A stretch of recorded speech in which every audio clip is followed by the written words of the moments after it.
TV Al-Waha. Hot Inspiration.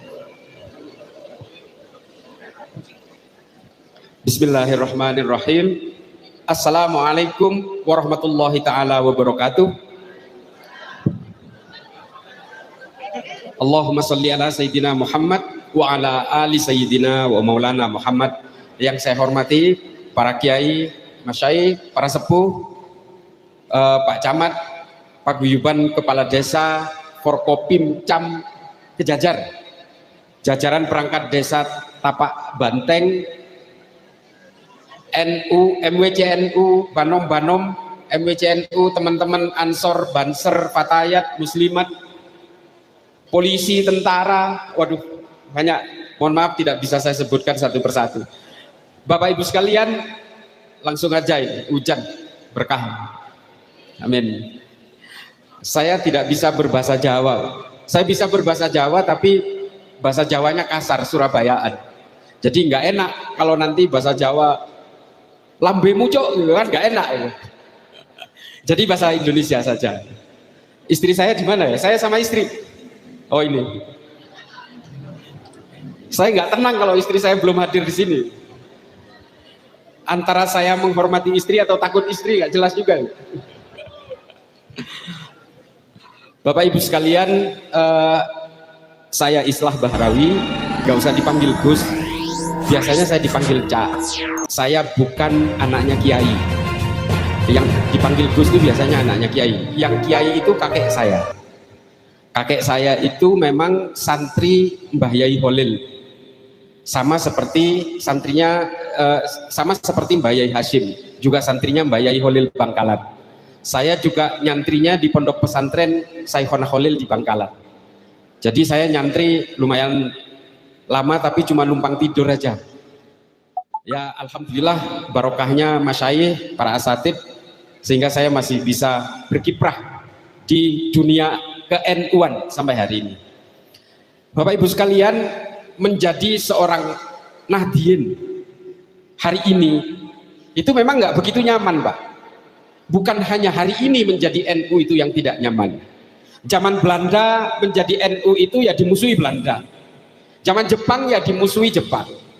Mbah Yai Hashim mengeluarkan resolusi jihad untuk memerangi Belanda. Zaman PKI ya dimusuhi PKI. Zaman Soeharto dimusuhi Soeharto. Ketika NU keluar dari Masyumi, dimusuhi Masyumi. Jadi memang sudah dari zaman ke zaman selalu dimusuhi. Kenapa? Kenapa NU dimusuhi? Karena NU tidak mau mengkhianati negaranya sendiri. Tolong tepuk tangan. Tidak ada riwayat NU mengkhianati dan memberontak kepada negaranya sendiri. Tidak pernah. Ini mohon maaf, Masyumi ketika itu NU bergabung dengan Partai Masyumi, Partai Islam, melebur menjadi gabungan dari seluruh partai Islam. NU kemudian menyatakan keluar dari Masyumi karena ternyata di Masyumi sendiri tidak steril, tidak bersih dari para pemberontak yang akhirnya memang mereka tergabung dalam PRRI dan Permesta. Ada kelompok Andi Aziz, ada kelompok Kahar Muzakkar, belum NII yang dimotori oleh Kartosuwiryo. Kita menolak bergabung dengan kelompok itu. Nah, Kejajar ini, nah kita bicara Kejajar. Kejajar ini NU-nya kuat, Pak.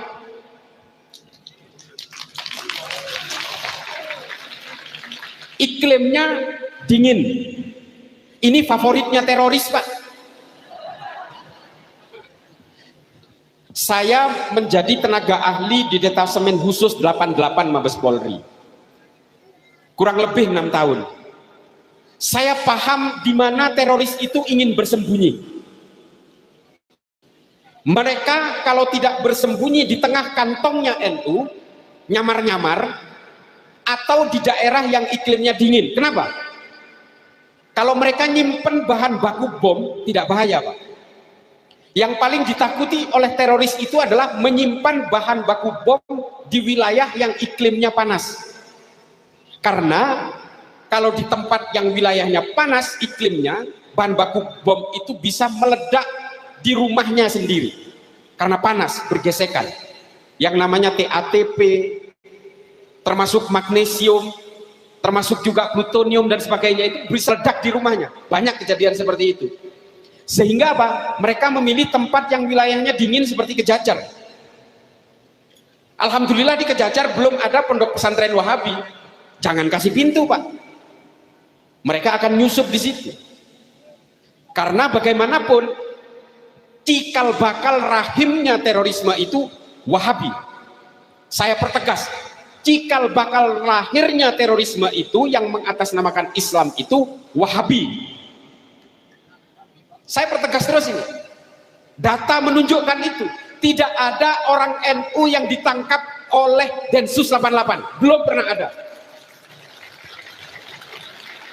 Karena kita tidak mau mengkafirkan orang yang berbeda, Pak. Kita tidak diajari seperti itu. Nah, Bapak Ibu sekalian, saya pertegas. Saya datang tadi malam dari Jakarta. Nanti setelah ini saya akan ke kampus Unsik. Kampus Unsik. Habis itu saya kembali lagi ke Jakarta. Saya pertegas soal ini. Saya kemarin hadir di salah satu pengajian. Mereka bertanya, Gus Islah, meskipun saya nggak mau dipanggil Gus sebenarnya Pak, mending panggil saya Islah atau Cak aja ya. Gus Islah, sampean ini kalau diundang itu bayarannya berapa? Saya pertegas ini, saya jangan dibayar Pak. Saya tidak menerima amplop. Fasilitas hotel nggak usah, saya bisa bayar sendiri. Saya nggak kaya. Tapi kalau untuk NU Pak, nyawa pun wallahi saya serahkan. Saya diincar oleh teroris dan fatwanya itu masih berlaku sampai sekarang. Darah saya dihalalkan. Ada fatwanya. Apakah saya mundur? Ya enggak lah. Kembali, ini soal lain. Saya ceritakan. Silahkan undang saya, yang penting waktunya nggak bentrok. Jangan ribet dengan urusan amplop, saya nggak mau nerima ini. Gak ada ya. Kemudian begini, saya kemarin betul-betul bersuara kencang soal serangan terhadap santri di hari santri ini, apalagi di hari santri, kepada santri, kepada kiai dan pesantren. Dikatakan itu feodal, karena santri itu kalau ke kiai sampai bongkok-bongkok, cium tangan, ada yang ngesot katanya. Jadi begini Bapak Ibu sekalian, jangan bawa budayanya Arab itu ke sini. Di Arab itu nggak ada budaya cium tangan. Jangan paksa kemudian budaya Arab itu diberlakukan di Indonesia. Kita punya budaya sendiri. Arab itu belum tentu Islam, Pak. Dan Islam juga belum tentu Arab. Orang Jawa juga bisa jadi Islam kok. Budaya kita itu ya cium tangan kepada yang lebih sepuh dan orang yang dihormati. Di Arab itu salaman biasa Pak, anak kepada bapaknya pun salaman biasa, nggak cium tangan. Loh itu ya jangan bawa ke sini. Kita punya budaya sendiri kok. Terus dikatakan, oh cium tangan itu nggak boleh itu penghormatan yang berlebihan. Lah di Arab itu Pak, ngeplak kepala itu nggak apa-apa Pak. Tapi kalau ngeplak pantat itu baru mereka tersinggung. Lah kita kan kalau cuma dikeplak pantat, apalagi sama perempuan kan suka-suka aja Pak. Tapi kalau ngeplak kepala, kehormatan kita di situ yang diuji. Ya bedakan dong. Di Arab itu mereka itu kepada guru-gurunya, kepada para masyayikh, jabat tangan biasa aja. Lah itu budaya mereka. Nah, hal-hal seperti ini yang harus kita ketahui Pak. Salah satu perkat NU itu adalah menghormati budaya lokal. Wali Songo juga sudah mencontohkan itu. Makanya kemudian syiar-syiar Islam itu dibudayakan lewat gamelan dan sebagainya, lewat wayang dan seterusnya. Yang oleh orang Arab ini, wayang pun diharamkan coba. Itu mengapa Pak? Kita itu tidak pernah gelisah oleh yang begini-begini. Perlu saya pertegas juga begini, ini mungkin agak serius, mohon maaf saya nggak bisa melucu. Ya itu resiko, kalau penceramah gratisan ya kayak gini.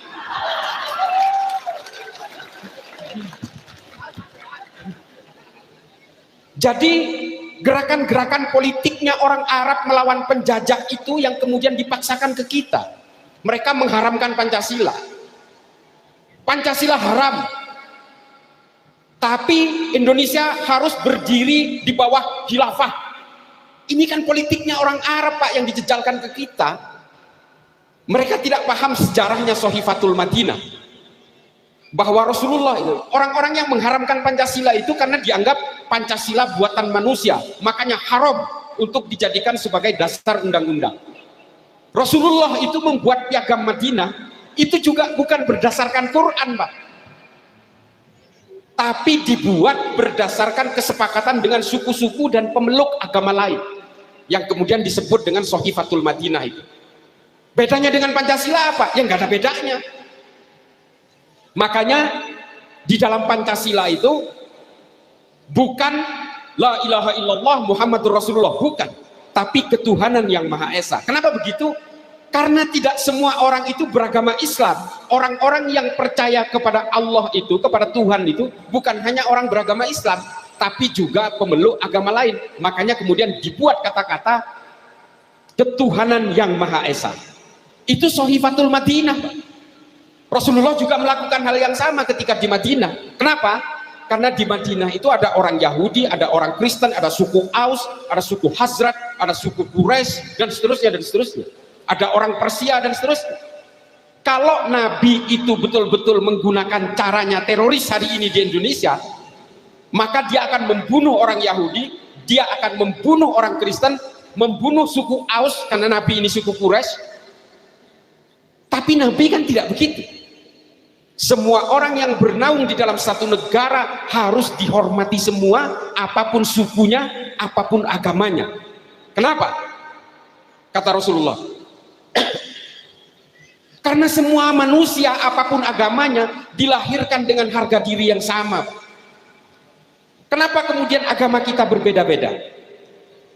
Karena takdir kelahiran kita, Bu. Kalau saya lahirnya dari orang tua beragama Kristen, kemungkinan besar saya Kristen. Sampean ini menjadi Islam karena lahir dari orang tua beragama Islam. Ini kita tidak berbicara tentang hidayah, tidak berbicara tentang perpindahan agama. Kita berbicara tentang takdir kelahiran dan keyakinan serta keimanan. Al-insaniyah qabla tadayyun. Orang itu menjadi manusia dulu sebelum mengenal agama. Bayi itu nggak tahu agama, Bu. Mereka kemudian mengenal agama setelah dewasa, mempelajari agama setelah dewasa. Kalau saya lahir di Manado, Bu, ini Bu ya, karena saya lahir di Madura, muka saya hitam begini, maka saya Islam NU pula. Kalau saya lahir di Manado, orang tua saya beragama Kristen, saya glowing. Tapi mungkin saya tidak beragama Islam. Artinya apa?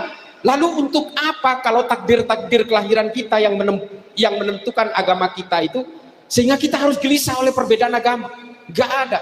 Maka Rasulullah kemudian ketika hijrah dari Mekah ke Madinah, apa yang dilakukan pertama kali? Membuat kesepakatan bahwa di antara kalian semua, apapun agamamu, apapun sukumu, kalian diciptakan oleh Tuhan yang sama. Kristen, Papua, Afrika, Eropa, Buddha, Hindu, Islam diciptakan oleh Tuhan yang sama. Qul huwallahu ahad. Allah itu hanya satu. Maka yang menciptakan manusia berbeda-beda, ya Allah juga yang menciptakan. Kenapa kita kemudian berbeda? Karena takdir kelahiran kita berbeda. Kalau lahirnya dari orang tua di Papua, maka rambutnya keriting, kulitnya hitam, dan mungkin agamanya tidak Islam. Maka tugas kita sebagai orang Islam adalah memberikan akhlak, menunjukkan akhlakul karimah, dan memberikan rahmat kepada siapapun umat manusia. Lah kalau sampean ini petentang-petenteng kemana-mana bawa golok, bawa bom, yang mau tertarik kepada Islam itu siapa? NU mengajarkan membawa rahmat dan akhlak itu. Tolong tepuk tangan, Pak. Jadi kalau ada orang NU mau bakar gereja, ya itu salah gurunya, Pak. Mending keluar aja jadi NU, keluar aja jadi FPI aja lah. NU para muassis udah jelas-jelas mengajarkan bahwa kita tidak boleh gelisah oleh perbedaan. Nah, ibu-ibu sekalian, saya punya 2 anak. Ini istri saya nih, istri saya. Saya hanya punya 1 istri dan saya tidak mau beristri lagi selain istri saya. Bapak-bapak boleh tutup telinganya, nggak apa-apa. Ini waktunya saya untuk memberikan pemahaman kepada ibu-ibu. Saya punya anak dua, satu yang paling tua perempuan, yang kedua laki-laki. Anak saya yang nomor satu ini S2 di Skotlandia. Sama seperti adik-adik yang muda-muda dan ibu-ibu pakai hijab juga. Dia S1-nya di UI, S2-nya di Scotland, di Edinburgh University namanya. Yang kedua anak saya laki-laki kuliah di Malaysia sekarang.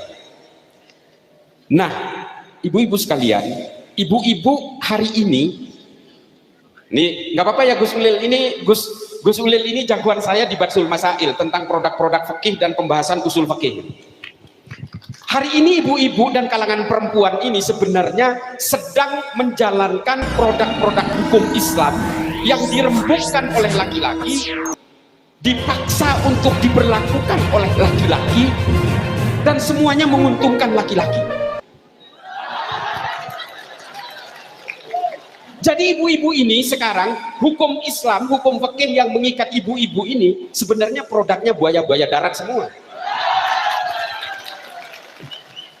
Kalau kamu tidak setuju suamimu kawin lagi, kamu akan masuk neraka. Buaya darat ini. Sing lanang menang. Kenapa bisa terjadi begitu? Karena tidak ada perwakilan dari kalangan perempuan ketika merumuskan hukum itu. Tidak ada ahli fikih dari kalangan perempuan yang mau berdebat dengan laki-laki. Nah, ini pentingnya keilmuan bagi ibu-ibu sekalian. Kalau punya anak perempuan, dorong Bu untuk menuntut ilmu sejauh mungkin, sedalam mungkin. Ciptakan produk ahli fikih perempuan. Saya makanya minta ke Gus Ulil, tolong bikin Batsul Masail khusus untuk fikih perempuan. Oh, udah dibikin berkali-kali. Udah dibikin. Nah, ini saya pikir ini kobongan, bukan nih. Maaf. Kabut ya. Jadi ibu-ibu sekalian, termasuk bapak-bapak, kalau punya anak, bapak ibu sekalian, kalau mereka masih getol untuk menuntut ilmu, dorong. Kalau memang dia itu, ya mohon maaf, kalau memang belum punya niat untuk menikah, dorong. Meskipun pada akhirnya nanti harus dinikahkan. Karena kalau tidak ada perwakilan dari kalangan perempuan ini yang mewakili kepentingan perempuan. Sehingga apa? Sampai jadi korban produk-produk fikih yang dirembukkan oleh laki-laki dan menguntungkan laki-laki. Karena begini, menjadi perempuan atau laki-laki itu kan bukan kehendak kita, Bu. Itu kehendak Allah. Maka tidak boleh ada diskriminasi atas nama Tuhan. Tidak boleh. Perempuan atau laki-laki punya hak yang sama, meskipun secara fitrah sampean harus menutup aurat segala macam, itu harus. Kalau sampean nggak nutup aurat, apalagi cuma pakai celana dalam di jalanan, ya jangan. Itu sudah fitrahnya. Karena setiap jengkal kulit yang sangat sensitif itu diatur oleh hukum agama. Kenapa? Itu bahaya untuk peradaban manusia. Dan itu ditentukan. Jadi Bapak Ibu sekalian, tolong dorong putra-putrane dan putrine panjenengan sedoyo untuk menuntut ilmu. Ini penting, Pak. Jangan hanya sekedar NU, hubul waton minal iman. Jangan, Pak. Ilmu itu penting. Percuma kita punya ayat pertama yang namanya Iqra itu, kalau tidak belajar. Bapak Ibu sekalian, saya sampai hari ini baca buku itu 1000 halaman per bulan, Pak. Rata-rata ya 250 halaman per minggu minimal. Saya bukan menceritakan bahwa ini hebat, enggak. Tapi ilmu sampai saya setua ini, yang umurnya udah kepala 5 ini, itu menjadi penting. Kenapa, Pak? Kalau orang berilmu, saya bukan menganggap saya udah pintar berilmu, tidak. Tapi ini saya menceritakan diri pribadi saya. Kalau orang punya pegangan ilmu, Pak, berhadapan dengan siapapun itu nggak bakal minder. Nggak bakal minder. Ketemu orang kaya, nggak minder. Ketemu orang pintar, nggak minder. Itu bekal pendidikan yang saya dapatkan di pesantren. Di pesantren saya diajarkan hidup sederhana tanpa harus minder di hadapan orang-orang kaya. Di pesantren saya diminta untuk terus belajar tanpa harus minder di hadapan orang-orang pinter. Saya mau berhadapan dengan siapa aja, dengan presiden sekalipun, saya nggak minder. Saya ketemu dengan beberapa orang penting di negara-negara manapun di seluruh dunia. Saya ini ada istri saya ini. Saya paling hobi itu berjalan, Pak, ke luar negeri lah. ketemu dengan akademisi, profesor, dokter, segala pun, saya nggak pernah minder, Pak. Karena apa? Orang yang berilmu itu setidaknya lebih dulu tahu dari orang lain. Orang pinter itu tidak ada, Pak. Tidak ada orang yang pinter, kapasitas otak manusia itu sejajar semua. Yang membedakan apa? Lebih dulu tahu dari orang lain. Jadi saya ingin generasi muda NU bukan hanya menang jumlah, tapi juga menang dengan kualitas. Bukan hanya kuantitas, tapi juga kualitas. Saya baca buku apa saja. Kitab-kitab tarikh itu, waduh, Al-Mas'udi, Ibnu Katsir, Ibnu Athir, Imam Masyuti, Tarikh At-Tabari, Ibnu Khaldun, saya baca semua. Hatam saya halaman-halamannya. Mungkin kalau kitab fikih nggak mau saya baca terlalu banyak karena saya takut ngalahin Gus Ulil. Enggak, bukan itu. Tapi saya memang tidak mau menekuni ilmu fikih, ilmu hukum itu saya tidak mau karena tafsirnya terlalu ribuan, Pak. Akhirnya apa? Kalau kita terlalu berpegangan kepada satu tafsir, pada akhirnya kita akan menyepelekan tafsirnya orang lain. Tapi kalau bijak seperti Gus Ulil yang dia mau akomodasi dengan tafsir-tafsir yang lain, itu keren. Saya tahu Gus Ulil, luar biasa beliau itu, kajian-kajian fikihnya luar biasa. Nah, ini Putra Wonosobo dari Kongsi, teman saya sudah sejak lama. Tapi Bapak Ibu sekalian, saya mungkin tidak bisa panjang lebar, tapi yang ingin saya sampaikan Bapak-Bapak sekalian adalah kita jangan pernah terpengaruh oleh berbagai ajaran yang hanya meminta kita untuk benci terhadap perbedaan.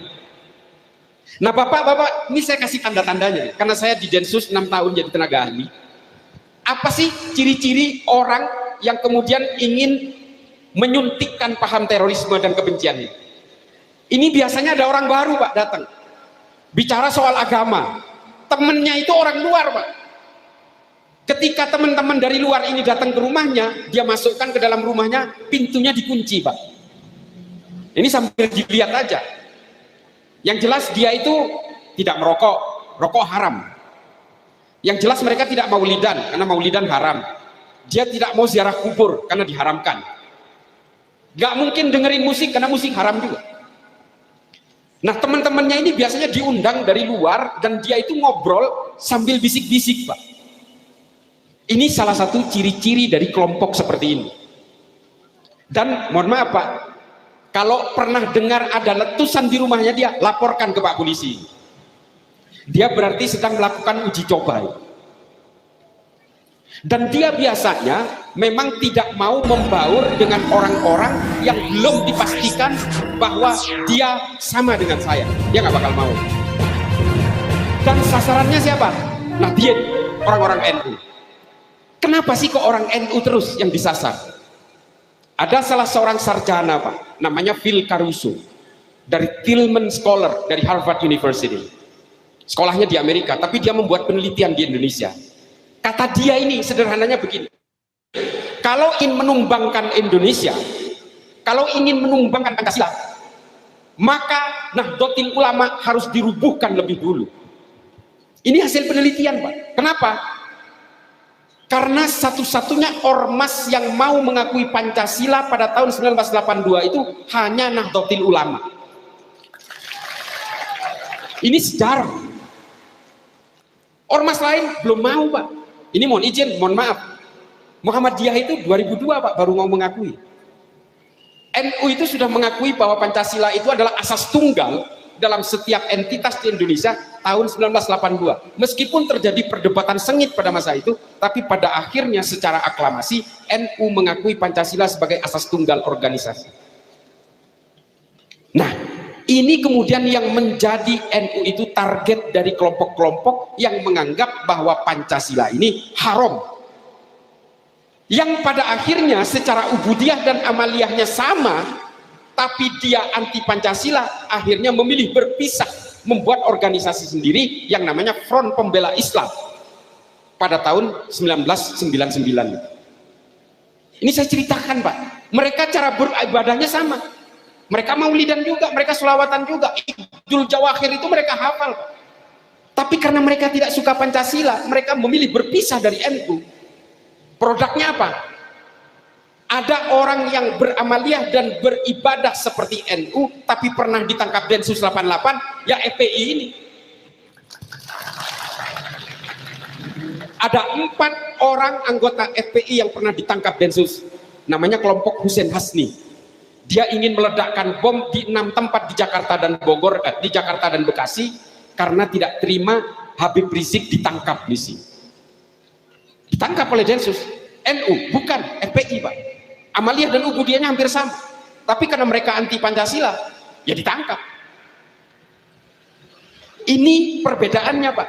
Jadi kalau kita mau mengaku NU, kita tidak mungkin punya niatan untuk mengkhianati negara ini. Bapak Ibu sekalian, polisi ini jumlahnya 484.000, hampir 500.000. Tentara itu jumlahnya 1.100.000. Banser 7 juta, Pak. Kalau NU punya niatan jahat untuk menjadi pemberontak, polisi dan tentara itu kalah jumlah dengan Banser. Nggak usah bawa senjata, bawa pentungan aja cukup. Ngeludah aja banjir, Pak, Wonosobo. Oh, belum ini. Oh, ngeri sekali ini. Itu artinya apa? Sumber daya NU untuk menjadi pengkhianat itu punya, Pak, besar. Kekuatan kiai, pesantren, belum kita ranting-ranting MWCNU, PCNU, PWNU. Itu semua kekuatan besar, tapi NU tidak pernah tergoda untuk menumbangkan NKRI. Enggak pernah, Pak. Ini mumpung hari santri saya ceritakan, bahkan ada salah seorang anggota Banser di Mojokerto namanya Rianto. Dia ingin menyelamatkan gereja, Pak, yang ditempatkan bom di situ. Rianto curiga itu bom, hingga akhirnya Rianto mengambil bom itu ditaruh di sini untuk dibuang keluar. Sebelum sampai keluar, bom itu meledak di badannya Rianto, anggota Banser. Sebegitunya, Pak. Dan ini titipan dari para muassis. Apakah dia ingin menyelamatkan gereja? Bisa jadi tidak, tapi dia ingin menyelamatkan kemanusiaan. Seperti yang saya katakan tadi, orang menjadi Kristen atau orang menjadi Hindu itu kan karena takdir kelahiran. Kalau orang Kristen, orang Hindu, orang Buddha itu mau dibom semua, sampai seberapa kuat kita, Pak? Orang Islam di dunia ini hanya 1,8 miliar. 5,5 miliar lainnya itu tidak beragama Islam. Sampai keberapa kuat kita itu mau membinasakan mereka. Belum diantara sesama Islam sendiri yang berbeda-beda ini. Makanya Mbah Yai Wahid Hasyim ketika ada usulan di dalam Piagam Jakarta harus ditempatkan kata syariah di dalam Pancasila, Mbah Yai Wahid Hasyim menolak. Kata syariah mau ditaruh di Pancasila ini, memangnya kita Islam semua? Loh, syariah itu sendiri menurut Islamnya versi siapa? Oh, di dalam Islam itu juga berbeda-beda. Kalau syariah yang dipegang di situ itu berdasarkan definisinya Muhammadiyah, apa orang NU terima? Misalnya nih, ada undang-undang, orang yang maulidan polisi tangkap semua, apa orang NU diam? Nggak mungkin. Kalau syariahnya versi NU yang diberlakukan, orang-orang harus wajib melakukan maulidan setiap bulan maulid, apa nggak diprotes sama orang Muhammadiyah, sama orang-orang Salafi misalnya? Maka kemudian kalau kita berbicara Indonesia, kita tidak berbicara tentang siapa kita, tapi kita berbicara tentang manusia satu negara.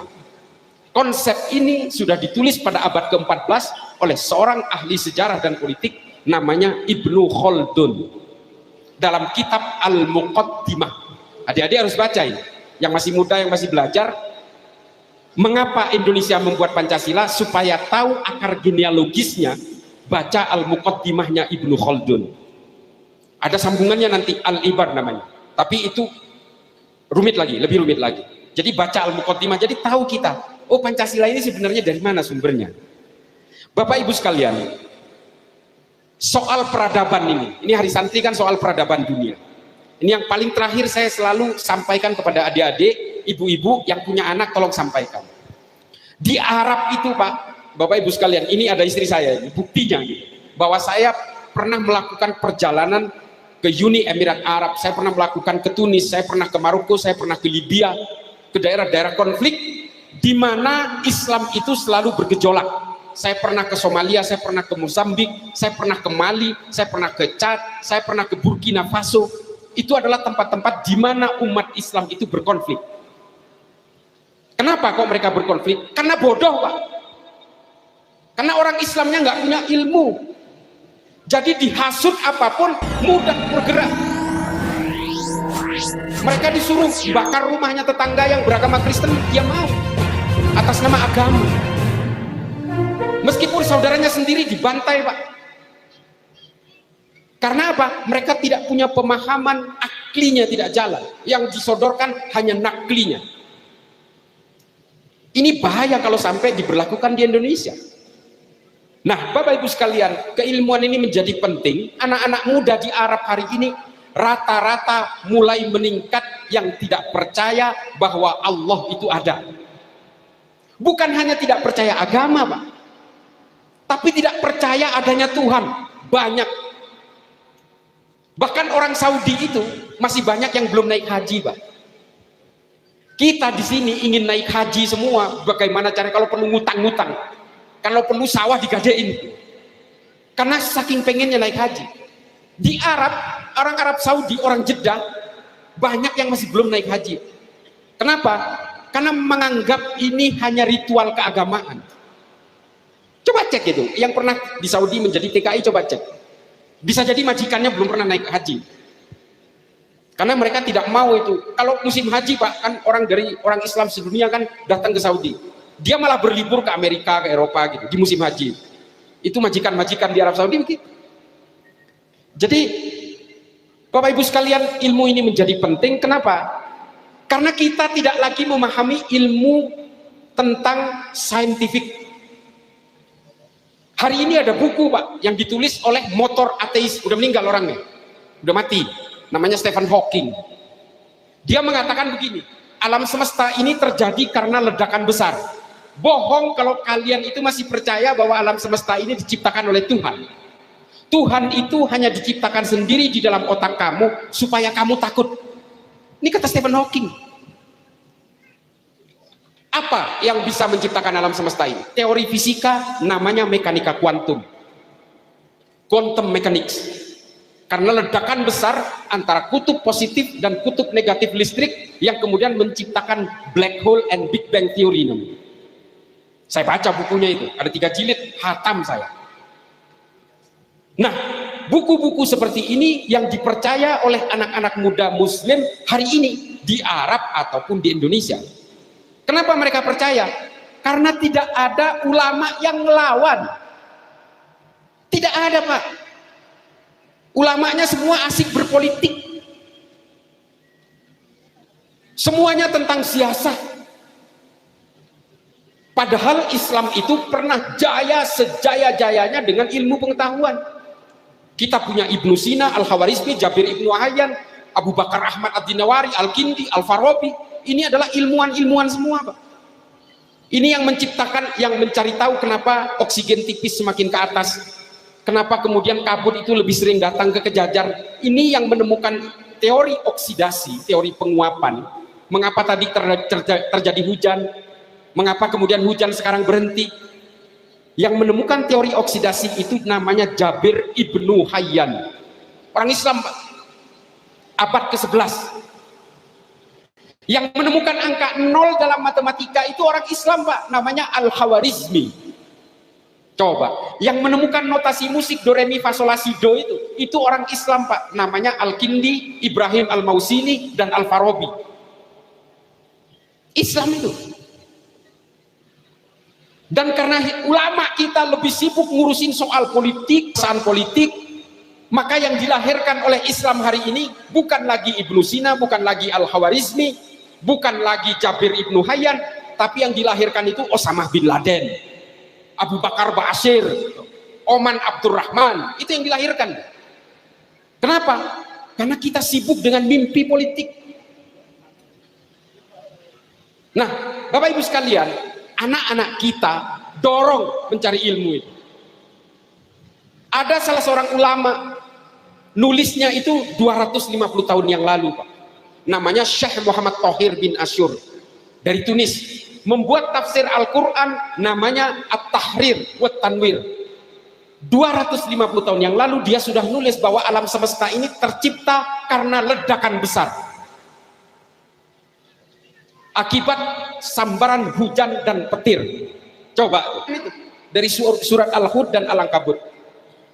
Ini sudah ada Pak, 250 tahun ulama sudah ada yang nulis ini. Kenapa hari ini kok tidak ada yang menyuarakan itu? Ya karena sibuk berpolitik itu. Tidak ada lagi yang menyampaikan at-tahrir wa tanwir di pondok-pondok pesantren, di pengajian-pengajian.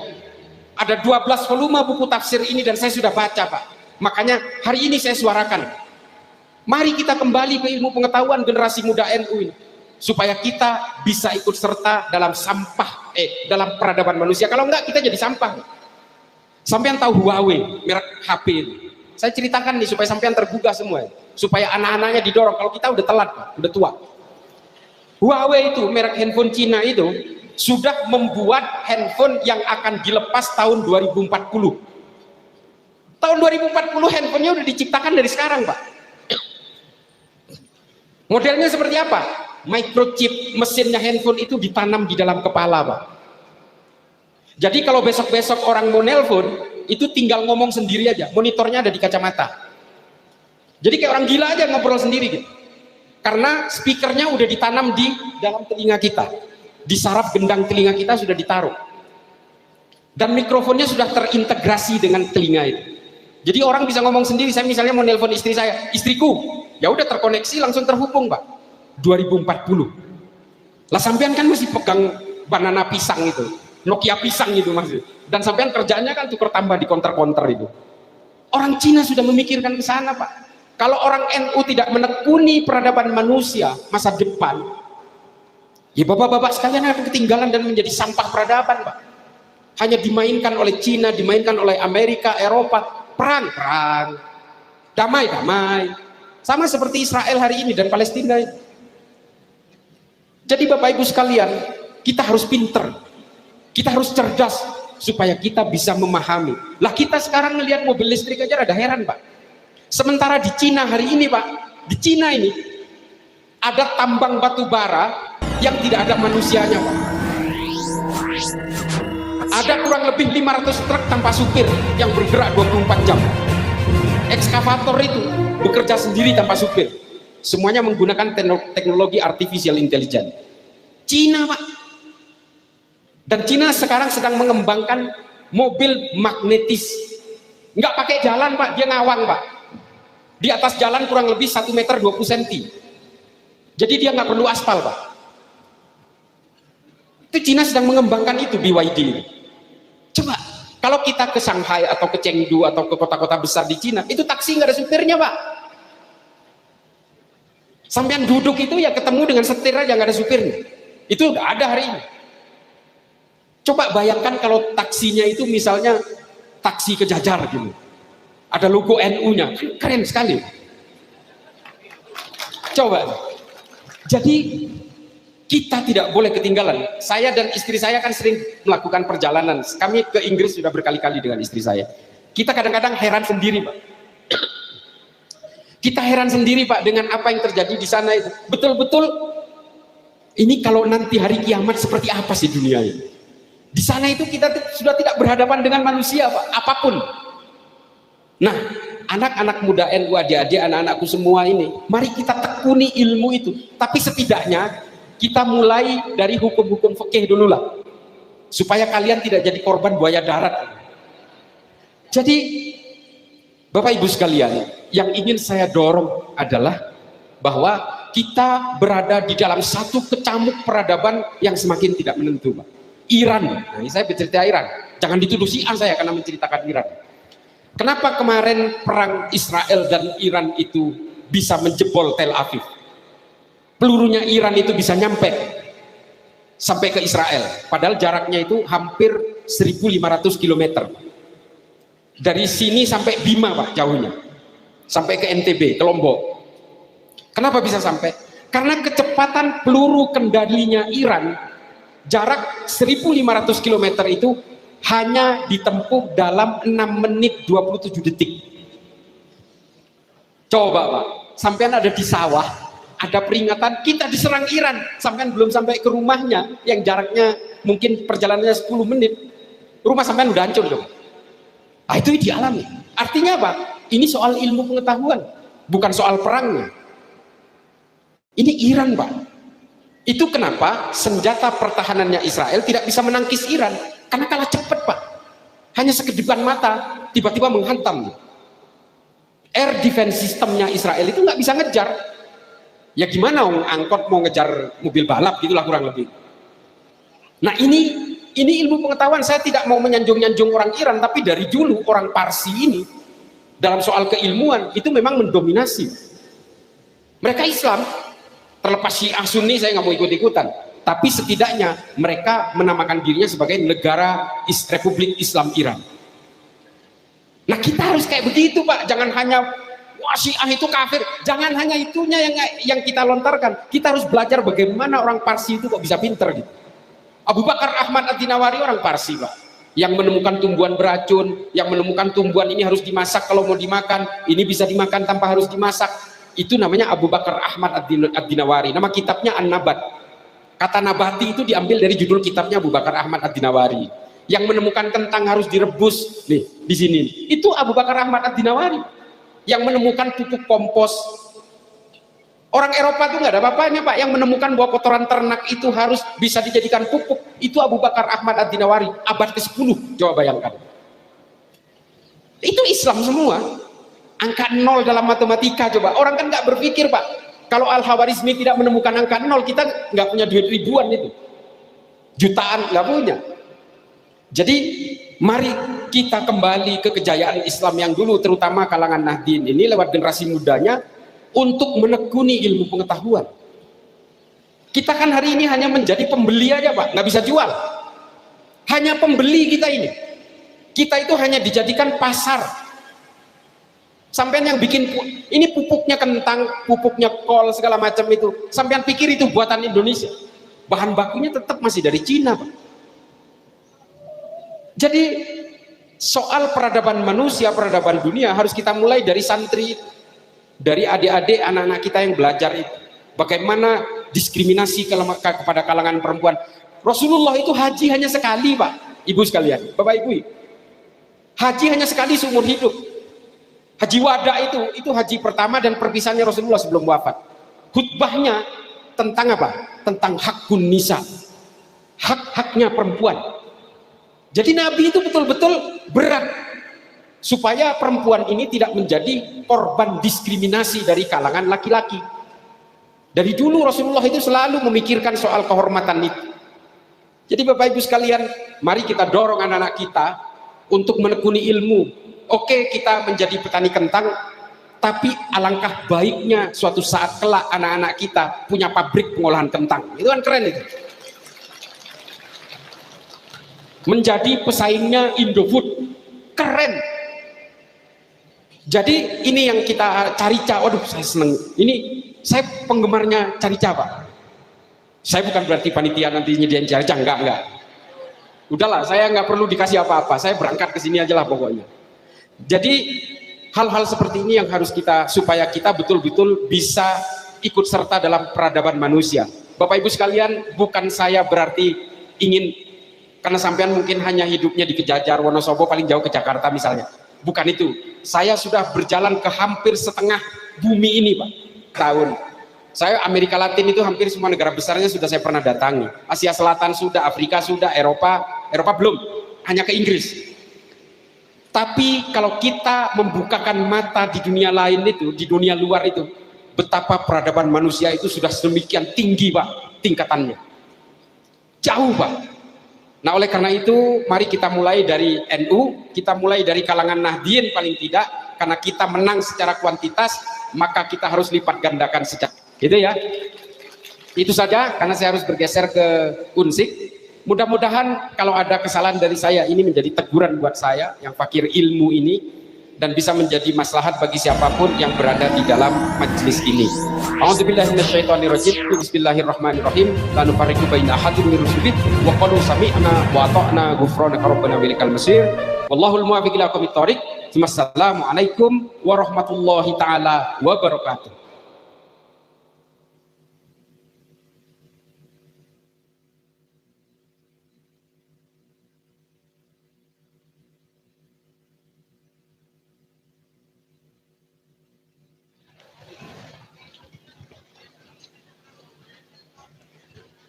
Kepada beliau dihaturkan banyak terima kasih. Semoga apa yang telah disampaikan oleh beliau dapat kita ambil hikmah dan manfaatnya. Hadirin rahimakumullah. Waktu terus berlalu mengantar kita pada penghujung acara, yaitu doa ikhtitam. Dan dengan kerendahan hati kami